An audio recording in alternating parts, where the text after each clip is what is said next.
While all AM methods have their own unique procedures, their overall operations have important similarities.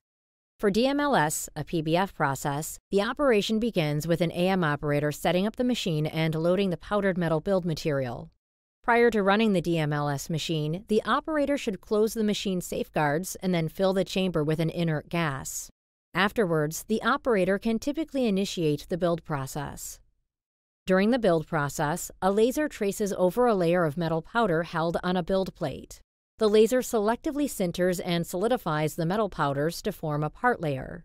A roller or scraper bar will then move across the build plate, adding a new powder layer over the first. So the laser can begin to sinter the next part layer.